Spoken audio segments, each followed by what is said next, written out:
Hi there and welcome to my Chinese New Year book haul, and I'm very excited because I made some amazing discoveries on my trip yesterday and I can't wait to share them with you. So I will share them with you. And first up we have Narayan, an Indian writer, Malgudi Days, and he actually wrote his works in English. And this is a collection of short stories. I read the first two last night and they were just excellent. I cannot wait to read the rest.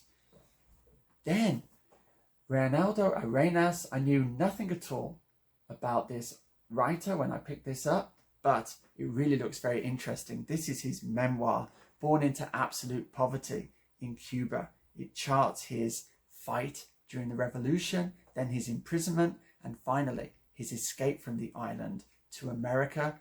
Very promising.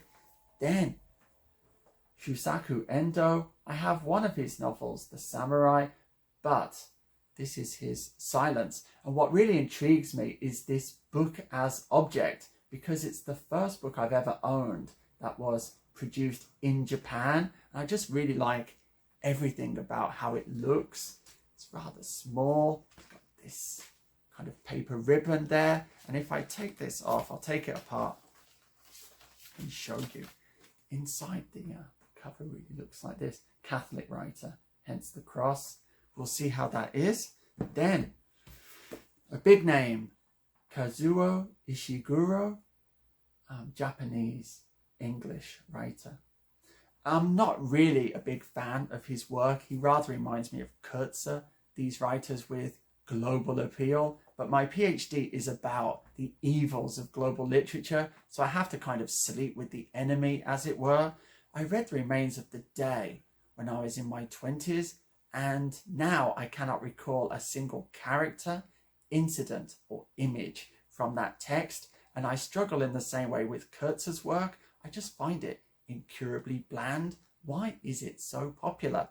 I don't know, but we'll give this one a try.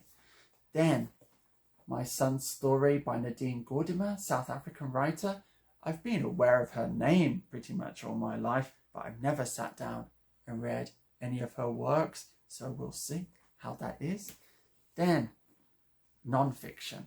Full Circle, how the classical world came back to us. So it looks at things like the wish to attain physical perfection, which is rather popular right now, and traces it back to the classical emphasis on having a perfectly proportioned body, this kind of thing. Then, a classic, Louisa May Alcott, Little Women. Haven't read it. We'll give it a try. It's in one of those Collins editions that I don't like. I'll need the reading glasses there, but it was very cheap. Then, The Hunger Games by Suzanne Collins. No, I haven't lost my mind. I'm teaching this to some junior high school students, so having another copy is just useful. Then, some literary theory. The Grotesque in Art and Literature.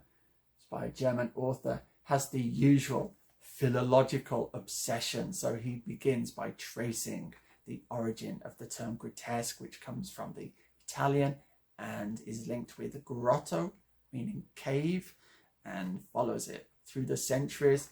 Yeah, of marginal interest perhaps, but for me, I will give it a try. Then I'm more excited about these, some Bakhtin texts, creation of a Prosaics. His theories are really very, very interesting and still highly applicable. Having them in paper form rather than PDFs will save my eyes. I have another one here by him, Early Essays, Art and Answerability. Wow, this is hefty, isn't it? There only seems to be one picture of Bakhtin. This is the one they use on all of them, where he rather resembles Rasputin, doesn't he? The Mad Monk.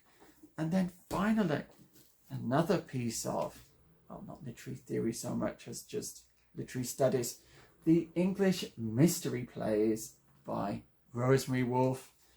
I've read some of them in the Norton Anthology. This will just give me more information about them.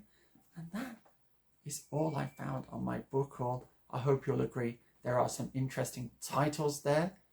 Let me know your thoughts on them if you're familiar with them in any way, shape or form. But for now, I must depart.